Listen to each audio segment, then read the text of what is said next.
하나님이 오늘 우리에게 주시는 말씀은요, 우리 요한복음 8장 1절에서 11절까지 말씀입니다. 요한복음 8장 1절에서 11절까지 말씀입니다. 요한복음 8장 1절에서 11절까지 말씀입니다.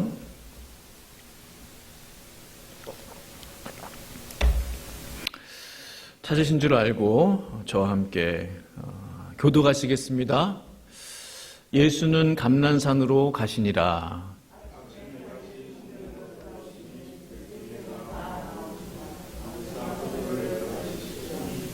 서기관들과 바리새인들이 음행 중에 잡힌 여자를 끌고 와서 가운데 세우고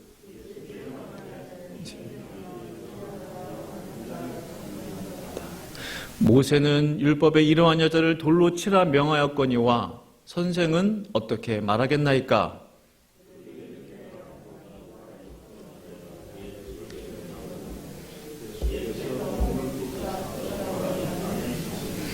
그들이 묻기를 맞이해 아니하는지라. 이에 일어나 이르시되 너희 중에 죄 없는 자가 먼저 돌로 치라 하시고, 그들이 이 말씀을 듣고 양심의 가책을 느껴 어른으로 시작하여 젊은이까지 하나씩 나가고 오직 예수와 그 가운데 섰는 여자만 남았더라.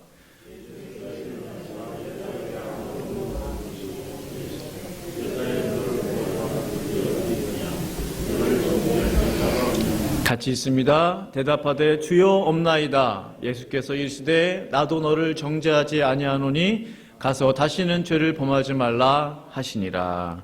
아멘. 아멘. 우리 2022년 우리 새빛교회 표를 힘차게 한번 외쳐보도록 하겠습니다. 우렁찬 목소리로 하겠습니다. 시작. 말씀과 기도로 비상하는 교회. 말씀과 기도로 비상하는 교회. 아멘. 우리 금주의 묵상 말씀 주보 뒷면을 보시면 나와 있습니다. 베드로전서 4장 7절 8절 말씀 시작. 만물의 마지막이 가까이 왔으니 그러므로 너희는 정신을 차리고 근신하여 기도하라. 무엇보다도 뜨겁게 서로 사랑할지니 사랑은 허다한 죄를 덮느니라. 아멘. 아멘. 한 주간도 이 말씀 붙잡고 승리하시기를 바랍니다. 제가 한번 기도하겠습니다. 하나님 아버지, 금주의 묵상 말씀처럼 만물의 마지막이 가까이 왔으니 그러므로 너희가 서로 근신하여 기도하라. 그리고 너희가 서로 마음을 합하여 서로 사랑하라. 사랑은 허다한 죄를 덮느니라 말씀하셨습니다. 하나님 아버지, 주님의 그 사랑의 메시지가 오늘 이 강단에 울려 퍼지게 하여 주시고 하나님의 그 사랑의 음성을 들을 수 있도록 우리의 마음을 열어 주시옵소서. 주님의 강단 되게 하시고 성령께서 마음껏 역사하시는 이 시간 되게 하여 주시옵소서. 서로 간에 귀한 은혜 받는 시간 되게 하여 주시옵소서. 예수님의 이름으로 기도합니다. 아멘. 아멘. 죄 없는 자가 먼저 돌로 치라. 죄 없는 자가 먼저 돌로 치라. 이와 같은 제목으로 하나님 말씀을 증거하기 원합니다. 어느 날 예수님께서 백성들을 이제 가르치시기 위해서 성전에 나오셨어요. 그 당시에 많은 백성들이 예수님을 따라다녔습니다. 왜죠? 그 생명의 메시지를 듣고 싶어서. 그 하나님의 말씀을 듣기를 원해서 예수님이 가시는 곳마다 따라다녔어요. 예수님이 들로 가면 들로 따라가고, 성전으로 가면 성전으로 가고, 바닷가로 가면 바닷가로 가고. 아침부터 백성들이 몰려왔어요. 성경을 보시면은 세 번역을 보면 이른 아침이라고 번역이 되어 있거든요. 보통 해가 뜰 때쯤 이른 아침이지 않겠습니까? 그 6시에서 7시 사이 정도 일찍부터 유대인들이 주님의 말씀을 듣고자 성전에 나왔어요. 그런데 대조적으로 예수님의 말씀을 듣고자 했던 평범한 백성들이 있는가 하면 그와는 반대로 예수님께 나오기는 나왔는데 예수님에 대한 적대적인 마음을 가지고 나온 무리들도 있었어요. 그 무리들은 누굽니까? 바로 율법학자들, 바리새파 사람들. 율법학자는 서기관이라고 오늘 성경에 되어 있는데 율법학자 같은 말입니다. 율법학자들이에요. 성경학자들, 바리새파 사람들, 종교적인 리더십에 있는 사람들이에요. 이들은 예수님을 별로 좋아하지 않았어요. 성경을 보시면 왜 그랬겠습니까? 아시는 분들 계실 텐데 왜 도대체 제사장들, 오늘 이 무리에는 껴있지 않았지만 왜 율법학자들, 이 바리새파 사람은요, 바리새라는 뜻은 이미 구별된이라는 의미가 있거든요. 경건하게 하나님 믿는 사람들이 바리새파 사람. 경건한 사람들이 이토록 경건하고 하나님 말씀을 연구하고 공부하고 가르치고 왜 예수님을 그렇게 싫어했겠습니까? 뭐 생각해 본 적 있으세요? 이유는 여러 가지가 있겠지만 가장 큰 이유는 단 하나, 뭐예요? 기득권 싸움이에요. 자신들의 추앙했던 그 백성들이 예수님께 이제 집중하니까 인기가 떨어지기 시작한 거예요. 관심이 떨어지기 시작한 거예요. 모든 관심을 받아야 되는데 백성들의 관심을, 그렇죠? 예수라는 사람이 나타나니까 모든 사람들의 관심이 예수한테 가는 거예요. 서기관, 즉 율법학자들, 평생토록 하나님의 말씀을 연구하고 가르치고 기록했던 사람들이었어요. 바리새파 사람들, 말씀드린 대로 구별된 사람들, 똑바로 하나님 믿는 사람들이에요. 말씀대로 고지고대로 세상과 짝하지 않고 죄인들하고는 친구도 되지 않고 세속에 물들지 않기 위해서 얼마나 자신을 겸비하는, 하나님 앞에 겸비하며 나아가는지 모릅니다. 그 사람들이 바리새파 사람들. 지금 이 시대에도 이런 사람들이 있다면 정말 대단한 경건한 사람들이겠죠? 있을까 말까 할 거예요. 있을까 말까. 근데 아이러니하게도요, 그토록 하나님의 말씀을 연구하고 하나님의 말씀을 연구했다는 것은 말씀이신 하나님을 연구한 것인데 하나님을 연구하고 그분의 말씀을 연구하고 또 그 말씀대로 살기 위해서 몸부림치고 그랬는데 이게 딱 눈앞에 나타난 그 말씀이신 예수님을 왜 몰라보았을까? 왜? 그런 생각 들지 않으세요? 그토록 평생토록 주여 오시옵소서, 메시아여 오시옵소서, 그토록 사모하며 기다렸을 텐데 말씀을 연구한 사람들이었다면, 그런데 말씀이신 예수님이 나타나니 그 예수님을 알아보지 못했다라는 거예요. 도대체 그들은 무엇을 위한 열심이었겠습니까? 그들은 도대체 무엇을 위한, 누구를 위한 열심을 품었냐 이거예요. 도대체 내릴 수 있는 결론이 뭡니까? 알 수 있는 사실이 뭐예요? 열심이 다가 아니라는 거예요. 열심이 다가 아니구나. 열심히 하는 거 중요하죠. 열심히, 근데 다가 아니라는 거예요. 중요한 게 뭘까요? 바르게 하는 거예요. 바르게. 아무리 열심히 해도 바르지 않으면 의미가 없는 거예요. 아무 의미가. 바른 정도를 가야 되는 거예요. 좌로나 우로나 치우치지 않고 바르게 가는 것, 빨리 가는 것보다 바르게 가는 것, 정직하게 가는 것, 정도를 가는 것, 주님의 말씀대로 올곧게 가는 것. 그것을 그들이 알지 못했다는 거죠. 자기 열심이었다는 거예요. 자기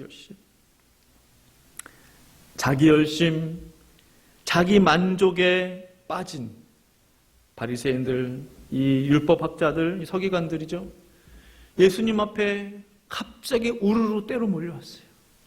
아침부터. 그리고 무슨 얘기를 합니까? 한참 예수님이 말씀을 가르치고 계시는데 우르르 들이닥치더니 8장 4절 5절 말씀 보시면 왜 안 나오는지 모르겠네요. 제가 한번 읽어드리겠습니다. 8장 4절 5절 선생이여 이 여자가 간음하다가 현장에서 잡혔나이다.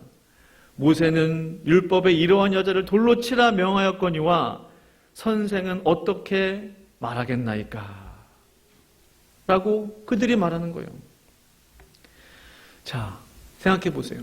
간음하다가 현장에서 잡힌 사람을 어떻게 해야 하는지 몰라서 지금 예수님께 물으러 왔습니까?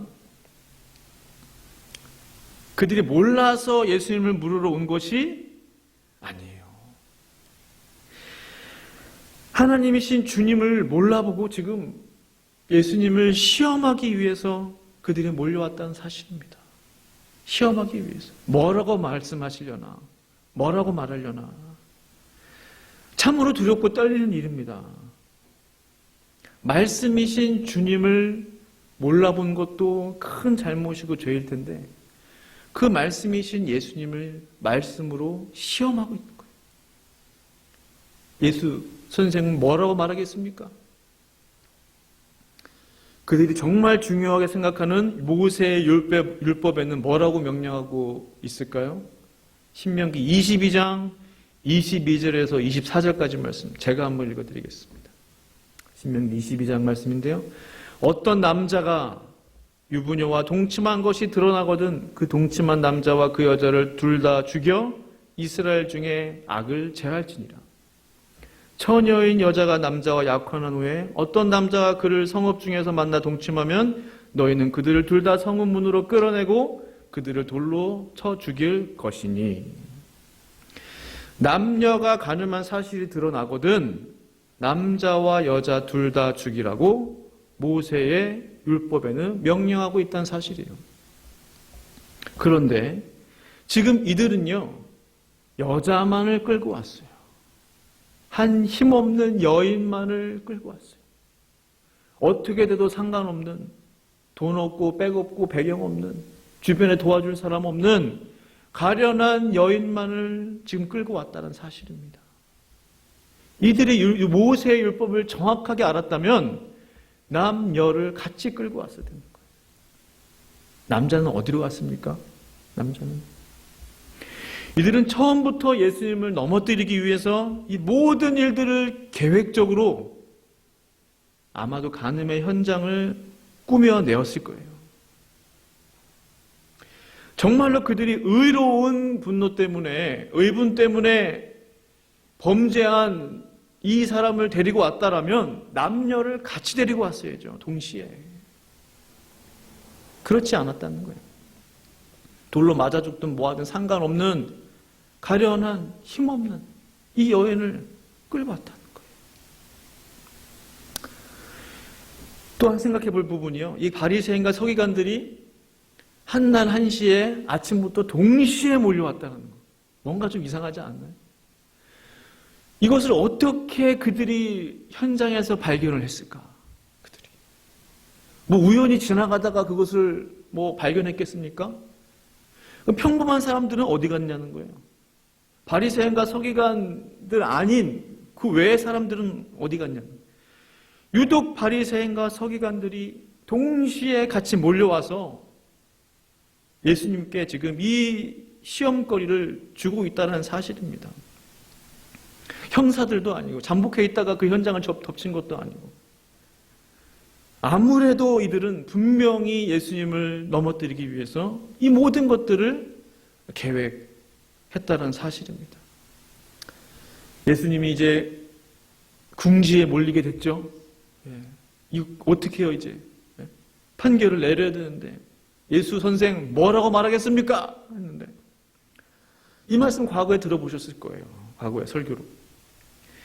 예수님은요 흥분하여 몰려온 이 무리들에 대해서 그 마음을 평정하게 지키고 계세요. 여유를 가지고 계세요. 전혀 당황한 기색이 보이지 않아요. 전혀. 아무 말씀하지 않으시고 침묵하셨다는 거죠. 그리고 바닥에 앉으셔서 잘 아시는 대로 땅에다가 손가락으로 무엇인가를 쓰셨다는 거예요. 예수님께서 만약에 모세의 율법대로 이 가늠한 여인을 돌로 치라 라고 했다면 당신은 로마의 지배하에 있었잖아요. 이스라엘. 살인 교사죄로 로마 법정에 서야 될 거예요. 예수라는 사람이 로마 황제의 허락도 없이 로마 사람을 죽이는 거, 사형에 처하는 거 이런 거는 로마 사람의 허락이 있어야 되거든요. 로마 법정을 통해서만 가능한 건데. 예수라는 사람이 감히 황제의 명을 어기고 마음대로 저 여자를 죽이라고 명령했습니다. 살인 교사죄. 로마 법정에 세울 수 있는 거예요. 빌미를 제공하는 거예요. 그렇게 해도 걸리는 거죠.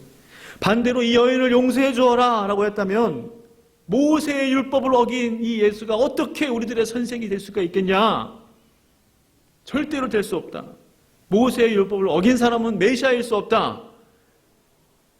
그리고 어떻게 이 가늠한 여인을 용서할 수 있겠냐? 간음죄를 옹호하는 것이냐?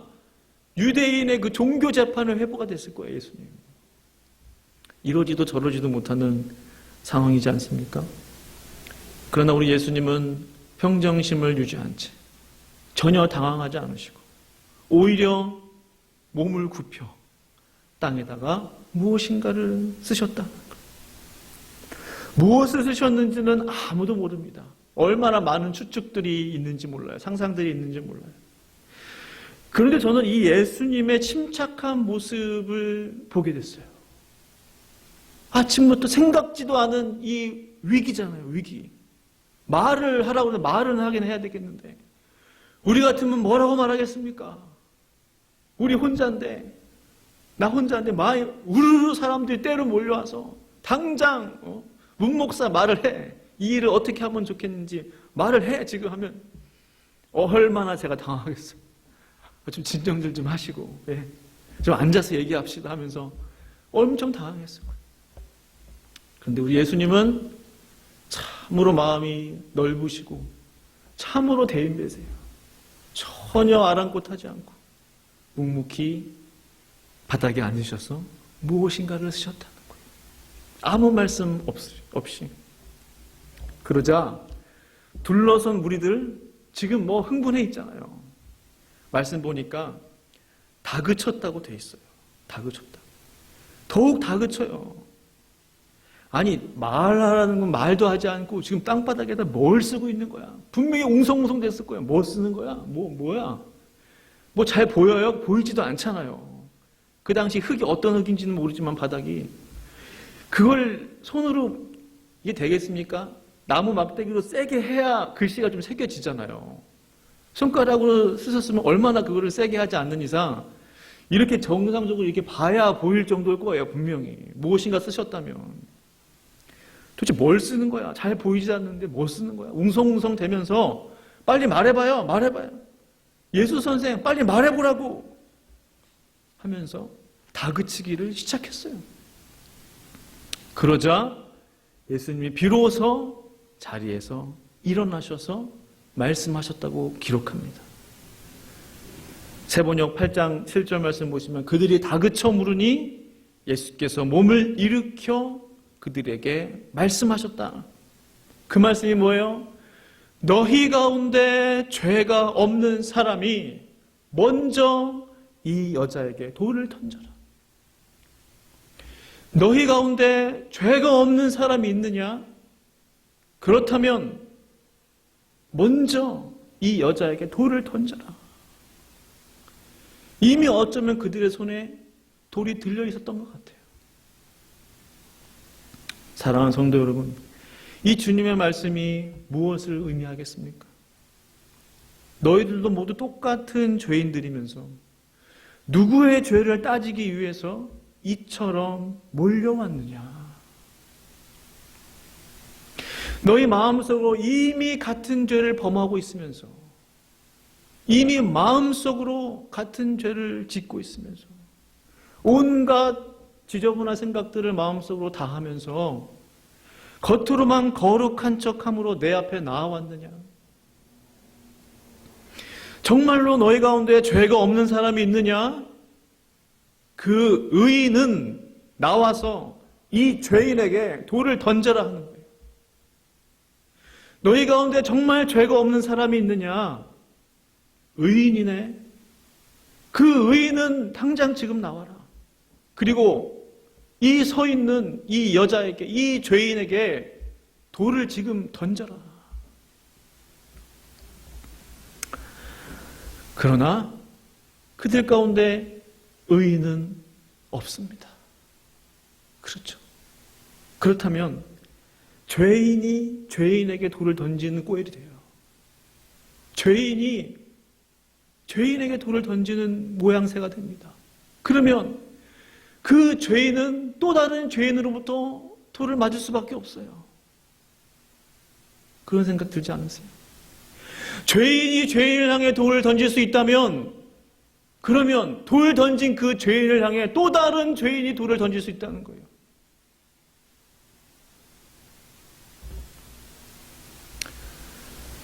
누가복음 6장 42절에 이렇게 말씀하고 계세요. 잘 아시는 말씀. 너는 내 눈 속에 있는 들보를 보지 못하면서 어찌하여 형제에게 말하기를 형제여 나로 내 눈 속에 있는 티를 빼게 하라 할 수 있느냐? 외식하는 자여 먼저 내 눈 속에 들보를 빼라. 그 후에야 내가 밝히 보고 형제의 눈 속에 있는 티를 빼리라. 우리 예수님의 말씀이세요. 외식하는 자요. 누가 외식하는 자입니까?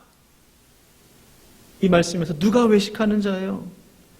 내 눈 속에 있는 들보를 보지 못하는 자가 외식하는 자예요. 왜 거룩한 척을 합니까? 내 눈 속에 있는 들보를 보지 못하기 때문에 거룩한 것처럼 살아가는 거예요. 거룩한 모습을 하고 사는 것은 현상이에요. 내 눈 속에 들보가 있는 것을 보지 못하니까 나 이 정도면 거룩하구나. 나 이 정도면 괜찮지. 자기도 모르게 자기 위선이, 자기 교만이 나오는 것 아니겠습니까? 예수님이 말씀하시는 외식함의 정의가 뭡니까? 내 눈 속에 들보를 보지 못하는 것. 정말로 이 주님의 말씀이 참으로 진실하다면, 진리라면 저를 포함하여 우리 모두는 우리의 눈 속에 다 들보들을 가지고 있는 거예요. 들보. 내 눈 속에 있는 들보 관리하기도 바빠요. 내 눈 속에 있는 들보 갖고 다니기도 무거워요. 나의 죄의 짐 때문에. 어떻게 생각하십니까? 남의 눈 속에 있는 티 빼낼 시간이 없어요. 눈 속에 티만 들어가도 여기 좀 불어봐, 여기 좀 불어봐. 좀 빼줘봐. 아무것도 못하지 않습니까? 남의 눈 속에 티를 어떻게 걱정하고 있어요? 내 눈 아파 죽겠는데 하물며 내 눈 속에 들보가 있다면 어떻게 다른 사람 눈 속에 티가 내 눈에 보이겠습니까? 빨리 빼야지 내 눈 속에 있는 거. 내 눈 속에 들보가 있음을 깨닫는 사람, 그 사람이 참으로 복된 사람이에요. 참으로. 하나님, 내 눈 속에 얼마나 큰 들보가 있습니까? 알려주세요. 깨닫게 해주세요. 돌이키게 해주세요. 회개하게 해주세요. 그 마음이 있는 사람이 참으로 복된 사람이라니까요. 예수님 말씀이 그렇게 말씀하고 하시는 거잖아요. 그 사람이 있다면 예수님께 정말로 칭찬받을 거예요. 그래,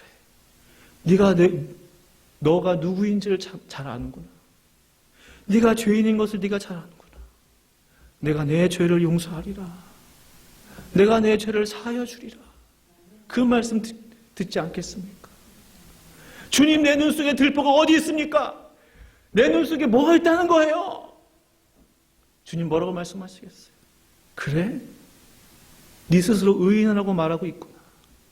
너는 구원이 필요 없는 사람이구나. 너 혼자 한번 잘 살아봐라. 나의 구원이 필요 없는 사람이구나. 너 혼자 마음껏 이 세상에서 살아봐라. 우리 주님 그렇게 말씀하시지 않겠습니까? 놀랍게도 이 바리새인과 서기관들 무리는요, 너희 중에 죄 없는 자, 곧 너희 중에 의인이 있다면 먼저 돌을 던져라. 이 말씀 한마디에 양심의 가책을 받았어요. 제가 보니까 그래도 이 사람들 양심이 있었어요. 양심이. 이것이 어떤 양심인지 몰라요. 신앙적 양심인지 기본적인 뭔지. 하지만 그 말씀을 듣고 나도 죄인이지. 그 생각을 했다라는 거 아닙니까? 그 예수님 한 말씀 듣고 나도 죄가 있지. 양심의 가책을 느꼈다라고 돼 있잖아요.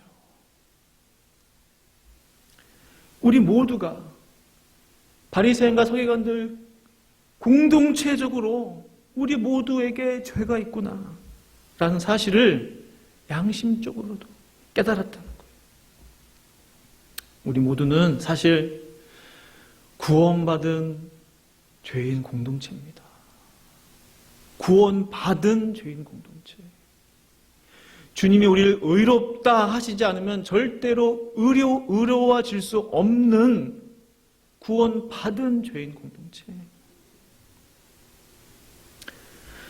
그 어느 누구도 그 현장에서 반박할 수 없었어요. 맞거든요. 이 예수 선생 말이 맞거든요. 다 죄가 있거든요. 그러자 말씀 보니까 어른으로부터 젊은이까지 하나씩 갔다고 돼 있어요. 우르르 왔다가 깨닫는 것은 개인적이란 사실입니다. 우르르 몰려왔다가 깨닫는 것은, 하나님 말씀 앞에 깨닫는 순서는 개인적. 젊은이로부터 어른으로부터 하나씩 젊은이까지. 이제 그 자리에는 어느새 예수님과 그 여인만 남게 됐어요. 무엇을 의미할까요? 무엇을 말해주고 있습니까? 죄를 용서해 주실 수 있는 유일한 분 예수 그리스도, 그리고 반드시 죄를 용서받아야 하는 한 죄인, 전능하신 하나님과 지극히 낮은 죄인 한 사람이 1대1로 마주하고 있는 거예요. 너를 고발하던 자들이 어디 있느냐? 너를 참소하는 자들이 어디 있느냐? 예수님 말씀하세요. 너를 정죄하는 자들이 어디 있느냐? 여인이 비로소 주변을 둘러보니 아무도 없거든요. 주님, 아무도 없나이다. 아무도 없습니다. 그리고 예수님이 뭐라고 말씀하세요? 나도 너를 정죄하지 아니하노니 가서 다시는 죄를 범하지 말라 하시니라. 우리가 이 말씀을 오해하면 안 돼요. 예수님은 죄를 그냥 묵인해 주시는 분인가 보다. 그냥 불쌍하다고 그냥 덮어주는가 보다. 이 여자가 너무 창피할까 봐 그냥 넘어가자 하시는가 보다. 그게 아니에요. 나도 너를 정죄하지 아니하노니, 이 말씀은 무슨 말씀이에요? 이 말씀이 무슨 뜻이겠습니까? 내가 너를 용서하겠다라는 의미예요. 내가 너를 용서하겠다. 이미 이 여인은 말하지 않았지만 마음속으로 아시는 주님께서 이미 그 여자가 어떤 마음을 품고 있는지 다 알고 계셨어요. 이미 자신의 잘못에 대해서 뉘우치고 있는 그 여인의 마음을 다 알고 있었어요. 그 여자가 아무런 대꾸도 변명도 핑계도 아무 말도 할 수 없었어요. 그 현장에서. 저 아니에요. 저 안 그랬어요. 아무런 변명도 하지 않았어요. 예수님이 비로소 질문하니 주여, 없습니다. 나도 너를 정죄하지 않겠다. 내가 너를 용서하겠다. 그러니 다시 죄를 범하지 말라. 내가 네 죄를 사하겠다. 다시는 죄를 범하지 말라. 라고 말씀하시는 거예요. 사랑하는 성도 여러분, 중요한 게 무엇이겠습니까? 정말 중요한 게 뭘까요? 중요한 게 내가 다른 사람을 정죄하는 것보다 내가 예수님께 정죄받지 않는 것이 중요합니다. 시간 없어요. 바빠요. 내 눈 속에 들보 빼기도 평생이 걸려요. 못난 성격, 못난 성품 평생 가도록 바뀌지 않아요. 바뀐 것 같은데 그대로예요. 여전히 혈기가 나오고 여전히 불평, 불만, 짜증 툭 하면 하나님 원망의 말이 나오고 여전히 부족해요. 우리 모두는 평생 들보 빼기도 바쁘다니까요. 내가 다른 사람을 정죄할 시간이 없어요. 중요한 것은 내가 예수님께 정죄받지 않는 거예요. 이기적이 돼야 돼요. 나를 먼저 좀 생각하자는 거예요. 나는 괜찮나? 나는 예수님께 정죄받지 않을 수 있나? 나는 내 영혼 챙겨야 될 거 아닙니까? 내 영혼.